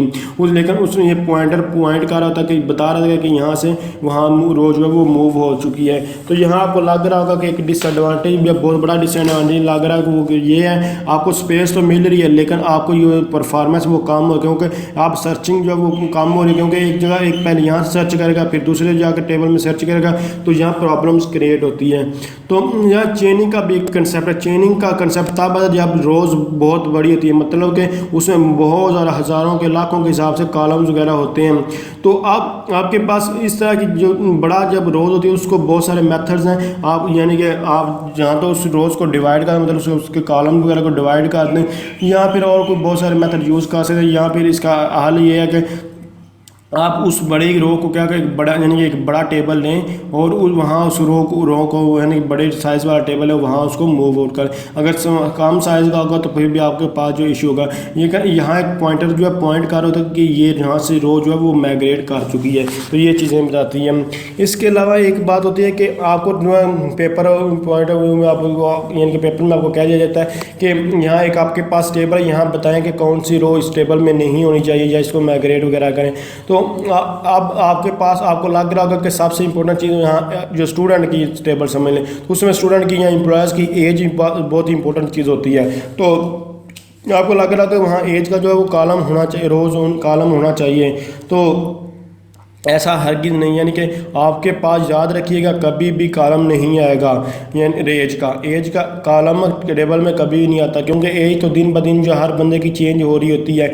इसीलिए जब भी जो आपके पास टेबल में जो कॉलम आएगा वो डेट ऑफ बर्थ का आएगा। इसलिए बहुत बच्चे इंटरव्यू में भी वो ये क्वेश्चन अक्सर पूछा जाता है, और ये जो पेपर वगैरह में भी आपको दिया जाता है और आपको आपसे पूछा जाए क्या इसमें डेट का यानी कि एज वगैरह कौन सा कॉलम नहीं होना चाहिए, तो बच्चे यही समझते हैं कि एज का होना चाहिए, लेकिन एज की बजाय आपको डेट ऑफ बर्थ होना चाहिए, याद रखिएगा। तो इसको कहते हैं रो माइग्रेशन एंड चेनिंग, मतलब एक रो से एक रो यानी कि रो को एक जगह दूसरी जगह ले जाना रो माइग्रेशन कहते हैं, और ये पॉइंटर उसको पॉइंट कर रहा होता है कि कहाँ से कौन सी रे जो रो मूव हुई है। उसके बाद chaining storage and block utilization parameters हमारे पास आ जाते हैं, जैसे कि ऑब्वियसली बात है यहाँ जो टेबल को हम चेंज कर रहे हैं तो अल्टर ही आएगा, अल्टर कीवर्ड लिखेंगे आपके पास, उसी से अल्टर कीवर्ड होगा, टेबल कीवर्ड होगा, उसके बाद टेबल का नाम जो भी होगा जैसे स्टूडेंट सपोज कर ले, उसके बाद परसेंटेज फ्री कितनी आपने दी है, उसके बाद यूज कितनी की है, और इसके अलावा आपको स्टोरेज वगैरह जो है वो नेक्स्ट 50 के भी है, तो मिन मैक्स वगैरह और जो है स्टोरेज ना है, ये आपको सारी चीज़ें रेडी मैं बता चुका हूँ, ये आप बताने की ज़रूरत नहीं है, पहले थोड़ी देर पहले बताइए, बाकी ये उसके बाद हमारे पास मज़ीद मैं आपको इसको जो एक बार चेक भी करवा देता हूँ, ये सारा कुछ यानी कि यहाँ डिटेल के साथ यहाँ इसको आप एक बार रीड आउट कीजिएगा तो आपको ये सारी चीज़ें जो क्लियर होगी। तो यहाँ टेम्परेरी टेबल्स यहाँ यानी कि होल्ड सेशन वगैरह प्राइवेट डाटा वगैरह होता है, उसके लिए ये सब कुछ आप बता, जस्ट आप इसको एक बार रीड आउट कीजिएगा, आप इसको सारी चीज़ें जो है वो क्लियर हो जाएगी ईजिली, कोई भी चीज़ जहाँ इसमें मुश्किल नहीं है, जो जितनी चीज़ें मैंने आपको जस्ट बताई हैं ये उसी के लिए है, इसमें कोई नई चीज़ तो है नहीं जो आपको बताऊँ। यहाँ रो माइग्रेशन के बारे में बताया, रो चेनिंग के बारे में, तो आपको परफॉर्मेंस वगैरह के बारे में ये इशू वगैरह जो है वो यहाँ क्रिएट होते हैं, और कोई चीज़ उसके बाद ये सिंटैक्स लिखा हुआ सारा, ये उसी का सिंटैक्स है। अल्टर यानी देखिए कीवर्ड है, उसके बाद टेबल कीवर्ड है, और स्कीमा डॉट टेबल, मतलब कि आपका पहले स्कीमा और उसके बाद टेबल का नाम लिखना होगा, स्टोरेज क्लॉज यहाँ ये स्टोरेज के बारे में आपको ये सब कुछ, और इसके अलावा मिन और मैक्स वगैरह के बारे में यहाँ आपको बताया जा रहा है, तो ये सारे इफेक्ट्स ऑफ चेंजिंग पैरामीटर्स वगैरह के बारे में आपको बताया गया। इसके अलावा परसेंटेज इंक्रीज़ क्या होता है, मिन मैक्स, ये सारी चीज़ आपको ऑलरेडी बता चुका, मतलब कि आपने परसेंटेज इंक्रीज़ का की हुई तो उस हिसाब से उतने % इंक्रीज़ कर देगी, अगर नहीं की हुई तो फिर आपको वो क्या करेगी कि यानी कि 0 ही % रहेगी, और जो जितनी आपने यानी कि 1 के हिसाब से इसको मीन एक्सटेंड किया तो जैसे कि 10 20 40 50 उस हिसाब से इंक्रीज़ करती है। तो ये जैसे कि यहाँ एक एग्जांपल भी है, जस्ट इसको एक बार रीड आउट के, ये थोड़ी देर पहले मैंने अभी इसी स्लाइड में आपको ये सारी चीज़ें जो है वो क्लियर करवा दी हैं। उसके बाद रिस्ट्रिक्शन वगैरह ये आपको इंपॉर्टेंट चीज़ है, the value initial can not be modified for a table, the value next specifier round, ये आपको जो जैसे इसको रीड आउट करें, और उसके बाद आपको जो है OEM बताया गया, ओरेकल इंटरप्राइज मैनेजर के थ्रू कैसे कर सकते हैं, ये तो ईजिली कोई स्टेप्स ही आपको, ये कोई मुश्किल चीज़ नहीं है। मैनुअली एलोकेटिंग इवेंट्स, ये सिंपल इसमें बताया कि मतलब कि आप खुद से भी जो है इवेंट्स जो है एलोकेट कर सकते, बाकी सारी चीज़ें ये वही हैं, यानी कि अब ऑब्वियसली बात है कि यहाँ आप अल्टर कीवर्ड वही टेबल को आप चेंज करें तो उसके बाद टेबल भी कीवर्ड, और उसके बाद स्टूडेंट या जो भी आप यहाँ लिखना चाहें यानी नाम वगैरह जो है लिख सकते हैं।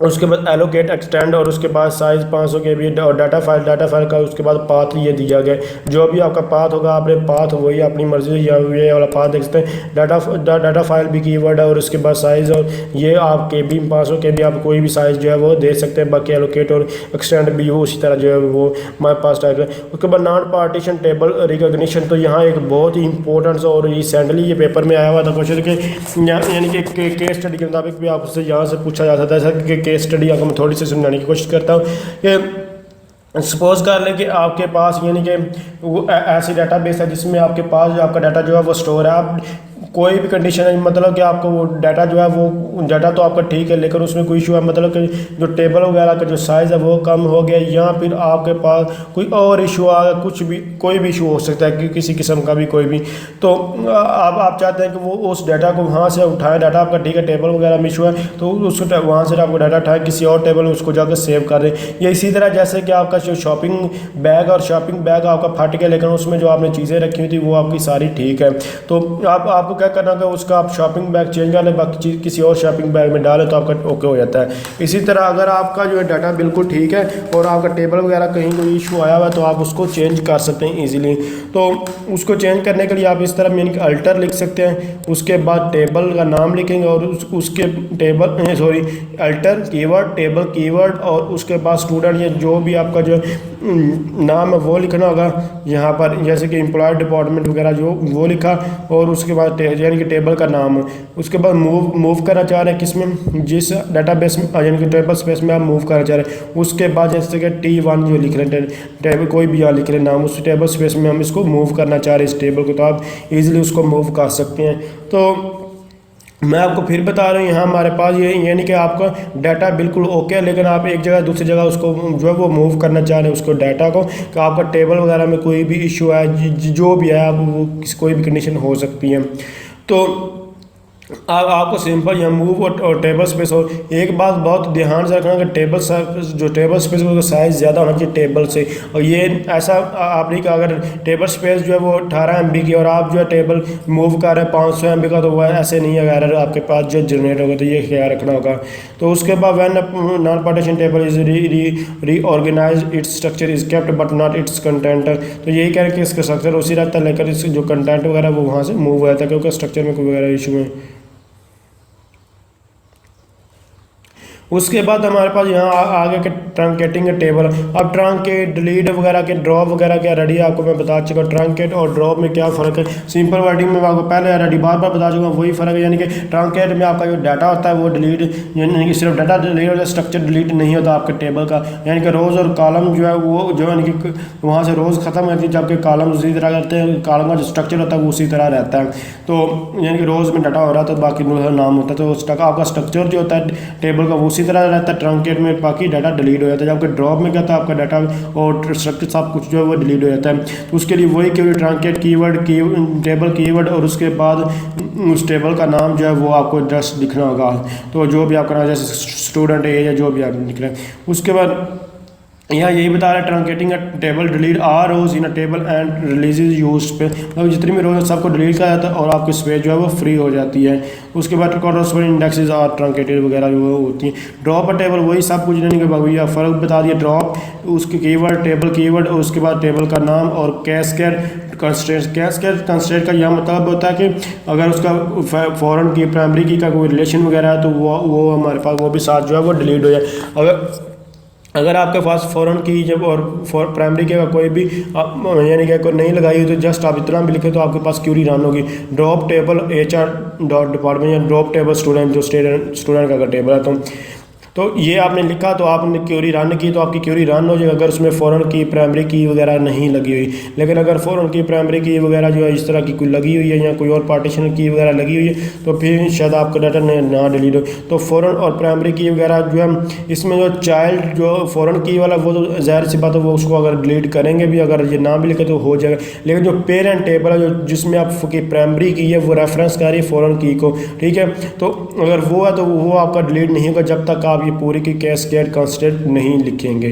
उसके बाद अगर आप ये, तो हमने टेबल जो है वो डिलीट यानी कि ड्रॉप और डिलीट किए। अगर आप अपने जो कॉलम उसको ड्रॉप करना चाहते हैं, तो उसको कैसे आप ड्रॉप कर सकते हैं। तो कॉलम जो कॉलम को ड्रॉप करने के लिए आपको अल्टर उसी तरह कीवर्ड लिखना होगा, जो ऐसे कि ये अल्टर टेबल में जब भी चेंजिंग की है, मगर स्टार्टिंग से डाटाबेस जब से पढ़ाना, जब आप चेंजिंग कर रहे हैं किसी भी टेबल वगैरह में, तब आपने अल्टर ही लिखना है। पहले से रेडी को टेबल बना हुआ है, उसके बाद उस बच्चे को चेंजिंग ला रहा है तो अल्टर कीवर्ड आएगा, उसके बाद टेबल कीवर्ड है, उसके बाद टेबल का नाम है, और उस टेबल का नाम यहाँ कोई भी स्टूडेंट वगैरह जो भी, उसके बाद ड्रॉप कीवर्ड है, कॉलम कीवर्ड है, और यहाँ सपोज कर आपने एज का जो अगर जो है यानी कि कॉलम डिलीट करना है, तो यहाँ आप एज लिखेंगे, एज लिखेंगे कैस्केड कंस्ट्रेंट चेक पॉइंट 1000। तो इसका क्या मकसद, आप इसको जो है वो समझ लेते हैं। तो यहाँ एक बात याद रखिए कि आप कॉलम को डिलीट करने की बहुत सारा रीज़न हो सकती हैं। यानी कि आपके जैसे कि अभी थोड़ी देर पहले मैंने आपको बताया कि आपके यानी साइज़ वगैरह कम हो रहा है, यानी तो आप वहाँ से कोई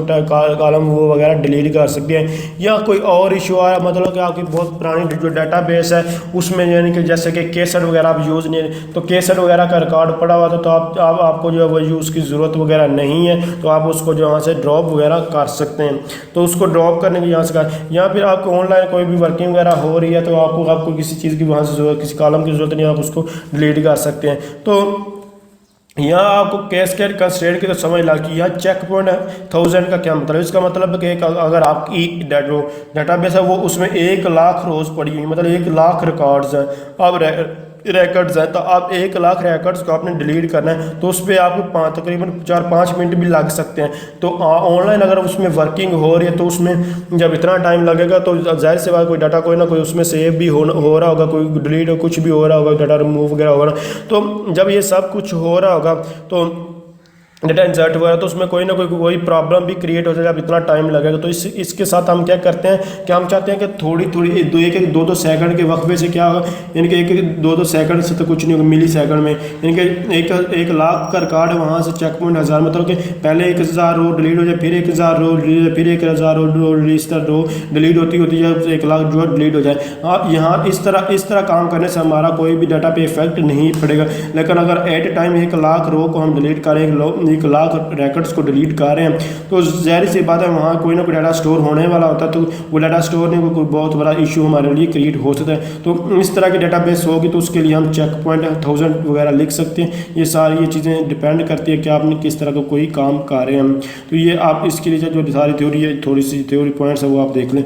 उसके बाद अनयूज्ड ऑप्शन, मतलब जैसे कि अभी आपको मैंने एग्जांपल दी कि एक पुरानी डाटाबेस वगैरह है तो उसमें एक कॉलम है कैसेट वगैरह का रिकॉर्ड पड़ा, तो आप उसको ज़रूरत नहीं है, कभी कभी आपको ज़रूरत पड़ जाती है, कभी नहीं ज़रूरत ही नहीं है, तो उसको आप अनयूज भी कर सकते हैं। मतलब कि वो मेमोरी वगैरह में पड़े है, कभी आपको ज़रूरत आपको लग रहा है कभी मुझे ज़रूरत पड़ भी सकती है, तो उसके लिए उसे मेमोरी यानी कि बार बार लोडिंग ना हो, लेकिन जब ज़रूरत है उसको मैं देख लूँगा। तो उसको लिए आप क्या कर सकते हैं कि मार्क एज अनरीड अनयूज उसको कर सकते हैं। अब अनयूज करने के लिए जस्ट आपको क्या करना होगा कि आप अल्टर टेबल उसकी तो कीवर्ड दोनों लिखने के, उसके बाद टेबल का नाम लिखना होगा, जो भी आपका नाम, सेट कीवर्ड लिखना, अनयूज कीवर्ड कॉलम कीवर्ड, और उसके बाद यहाँ कमेंट्स वगैरह एज जो भी है। एक याद बात जाकर आपसे ये क्वेश्चन अक्सर पूछा जाता है इंटरव्यू वगैरह में कि जो आपके पास यानी कि ये टेबल आपको दिखाया जाए, कहते हैं कि यहाँ से कौन सा जो कॉलम है इस टेबल में नहीं होना चाहिए। तो आप इजीली बता सकते हैं कॉलम में सपोज कर लें वहाँ मुख्तलिफ टेबल है, तो उसमें अगर एज का टेबल होगा तो कभी भी नहीं आता है। ज़रूरी भी आपको लग रहा होगा कि ये ज़रूरी है, एज तो होनी चाहिए, लेकिन एज का कभी भी टेबल डाटाबेस में नहीं होता, क्योंकि एज दिन ब दिन हर इंसान की चेंज होती रहती है। इसीलिए एज का टेबल कभी भी नहीं आएगा, उसकी जगह डेट ऑफ बर्थ का टेबल आपको आएगा। यानी कि अगर आपसे कोई इस तरह कोई क्वेश्चन पूछ लिया गया तो केस स्टडी है इंटरव्यू में, भी यहाँ प्रॉब्लम क्रिएट कोई कुछ भी नहीं। उसके बाद ये सारा आप अनयूज नाम से उसका ड्रॉप अनयूज कॉलम आप इसमें देखें, अगर आपने अनयूज किया बाद में आपको लग रहा है कि ये यूज़ होने ही वाला नहीं है, तो आप फिर क्या करते हैं कि उसको अनयूज्ड कॉलम को आप डिलीट भी कर सकते हैं। तो जस्ट आप उसी तरह आपको सब कुछ सारा कुछ उसमें कोई नई चीज़ यहाँ है नहीं, उस चेक पॉइंट के हिसाब से उस तरह उसको आप जो है ईजिली डिलीट कर सकते हैं। आप अनयूज करके आपको फ़ायदा भी बहुत है, यानी कि अगर आपने अनयूज नहीं किया डायरेक्ट या ड्रॉप कॉलम को ड्रॉप कर दिया तो आपको क्या होगा कि अगर एक कॉलम आपने डिलीट किया है तो उसमें एक बार वो जो है अपडेट होगा। अगर एक टाइम इकट्ठे 2 कॉलम ड्रॉप किए यानी कि ड्रॉप किए हैं तो आपके 2 बार जो है वो रो जो अपडेट होंगी। अगर आपने अनयूज किए हैं तो फिर आपकी रो अगर 2 भी कॉलम एट टाइम जो है वो आपने डिलीट किया तो रो एक बार ही अपडेट होगी, इसका फ़ायदा भी होता है। तो आप ड्रॉप अनयूज कॉलम आप इसका यहाँ यूज करते हैं, तो यहाँ एक कंटिन्यू टू ड्रॉप जो ड्रॉप कॉलम ऑपरेशन कंटिन्यूस तब वहाँ यानी कि उस तब यूज़ किया था जब इनवैलिड केस वगैरह जब आता है, वैलिड केस के लिए यूज़ नहीं आता। मतलब कि अगर आपका जो कोई भी शो आया हुआ यानी कि यहाँ हमारे पास अभी आपको दिखा भी देता हूँ, यहाँ इंस्टेंस वगैरह लिखा होगा, मतलब कि आपका जो इंस्टेंस वगैरह होता है वो अगर फेल्ड वगैरह हो जाता तो उस फिर भी प्रॉब्लम क्रिएट होता। तो जब आपका इंस्टेंस वगैरह फेल्ड होगा, इनवैलिड आपको एरर वगैरह आता तो तब आप कंटिन्यू का वर्ड भी यूज़ करके यहाँ से जैसे कंटिन्यू चेक पॉइंट 1000 लिखा हुआ इस तरह यूज़ कर सकते हैं। अब अगर आपको जाहिर सी बात आप अगर कोई भी जितना भी काम अनयूज्ड वगैरह कर रहे हैं या जो भी आप कर रहे हैं अब आप चेक करना चाहते तो वो भी आप कर सकते हैं। उसके लिए मुख्तलिफ क्यूरीज वो डिटेल में नीचे आपके वो पॉइंट्स में लिखे हुए अभी लास्ट में आपको दिखाता हूँ। तो यहाँ अगर आप देखना चाहते हैं कि कौन कौन से टेबल्स वगैरह, तो टेबल्स को चेक करने के लिए आप DBA टेबल्स जस्ट आपको लिखना होगा, तो आपके पास जो जितने भी क्यूरी आप टेबल चेक करो कितने कौन कौन से टेबल्स हैं। और डाटाबेस सब्जेक्ट भी आप ऑब्जेक्ट्स क्या होते हैं ये ऑलरेडी सारी चीज़ें बताई जाएंगी। कंस्ट्रेंट मतलब कहाँ कौन कौन से टेबल हैं, कहाँ कहाँ यूज़ हो रहे हैं, उनकी कौन कौन सी इन्फॉर्मेशन वगैरह सब कुछ आपको डिस्प्ले। उसके बाद इसकी समरी वगैरह जस्ट आपको मैं एक बार जस्ट दिखाता चला हूँ कि इसमें जो हमारे पास यहाँ देख सकते हैं जितनी चीज़ें मैं आपको अभी कवर कराई हूँ सारी की सारी ये नीचे डिटेल लिखी हुई है, यानी कि अल्टर टेबल, उसके बाद स्कीमा डॉट टेबल और लिख रहा हूँ, यानी कि ये इसका स्ट्रक्चर बताया गया है। एलोकेट, एक्सटेंड और उसके साइज़ यहाँ के और एम का होता है, के बी में साइज़ लिख ले या एम बी में आप लोग जो है वो साइज़ लिख सकते हैं जो जिसमें मर्जी है। एग्जाम्पल में जैसे कि ये 500 KB वहाँ बताया गया। जस्ट इसको पॉज करें, जो जिस चीज़ को भी देखना और आप इसको रीलोड कर सकते हैं। तो ये हमारे पास यहाँ एक और भी नॉन पार्टीशन टेबल की आपको जो बताया गया। ट्रंकेटिंग टेबल के बारे में आपको बताया गया। अभी ये सारी चीज़ें आपको जस्ट एक बार रीलोड करने की जरूरत है और कुछ भी नहीं है। तो उसके बाद यहाँ आपके ड्रॉपिंग कॉलम के बारे में भी आपको जो है बताया गया। और ये देख सकते हैं use of this will generate an error if the table is in a valid state. तो ये कंटिन्यूस वगैरह के बारे में भी आपको ये लाइन आखिरी जो है वो बता रहे हैं। तो उसके बाद जस्ट ये उसी तरह बता रहे हैं, अनयूज वगैरह बता दिए। उसके बाद अगर आप जो चेक वगैरह करना चाहते हैं, select all from DBA unused column column tabs. तो अगर आप अनयूज वगैरह के कौन कौन से कॉलम हैं आप लोग उनको जो ईजिली यहाँ से जो है वो चेक कर सकते हैं। तो जस्ट मैं आपको जो बताया, जाहिर सी बात है जब आप अनयूज्ड करेंगे तो उसको चेक भी तो करना होगा। अगर आपको नहीं याद है कौन कौन सा मैंने अनयूज्ड वगैरह किया तो देख सकते हैं यहाँ फिर आपका पार्शली अगर कम्प्लीटली डिलीट नहीं हुआ कल कौन सा, अगर चेक करना चाहते हैं कि सारे के सारे कम्प्लीटली डिलीट हैं या नहीं है तो उसको चेक भी आप यहाँ से पार्शियल ड्रॉप टेबल वगैरह से थ्रू इस कमांड के थ्रू आप इसको चेक कर सकते हैं। ये सिलेक्ट वगैरह आपको रेडी में सब कुछ बता चुका हूँ। यहाँ एक इंपॉर्टेंट रिस्ट्रिक्शन और ड्रॉपिंग का कॉलम, मतलब कि आप कॉलम जो है वो डिलीट नहीं कर सकते। तो आप जो है drop a column from object, यानी कि drop a column from an object type table, जो ऑब्जेक्ट टाइप टेबल वहाँ से भी आप निकाल सकते हैं। ड्रॉप फ्राम नेक्स्ट टेबल में टेबल के अंदर को टेबल है तो वहाँ भी आप टेबल को यानी कि कॉलम को डिलीट नहीं कर सकते। इसके अलावा अगर ड्रॉप ऑल कॉलम्स इन इकट्ठे सारे के सारे जितने भी कॉलम आप टेबल में से डिलीट नहीं कर, अगर पार्टीशन की वगैरह का यूज़ है कॉलम में तो वो भी आप उसको डिलीट नहीं कर सकते। तो उसके अलावा column from table on by system का यानी कि कॉलम है तो उसको भी आप डिलीट नहीं कर सकते। इसके अलावा इंडेक्स ऑर्गेनाइज टेबल वगैरह तो उसके जो प्राइमरी की वगैरह तो उसको भी आप जो वगैरह डिलीट नहीं कर, जस्ट इसको एक बार आप लोग जो देख सकते हैं। उसके बाद ऑब्टेनिंग इन्फॉर्मेशन वगैरह, यानी कि टेबल के कौन कौन से टेबल, कंट्रीज़ का टेबल, डिपार्टमेंट्स का टेबल, डिपार्टमेंट एम्प्लॉयज़ का एम्प्लॉय, ये सारे के सारे जितने भी टेबल होंगे इस तरह आपके पास जो है, जैसे यहाँ क्यूरी वो चलाई रन की और उसके बाद यहाँ आपको डिस्प्ले हो गए। तो इस तरह आप इस सारी चीज़ें यूज़ कर रहे हैं। तो अगर आप समझ रहे हैं ये वीडियो हेल्पफुल, इसको लाइक शेयर और कमेंट जरूर कीजिएगा। मज़ीद कंप्लीट इन्फॉर्मेशन के लिए आप जस्ट कमेंट्स कर। Thanks for watching. अल्लाह हाफिज़।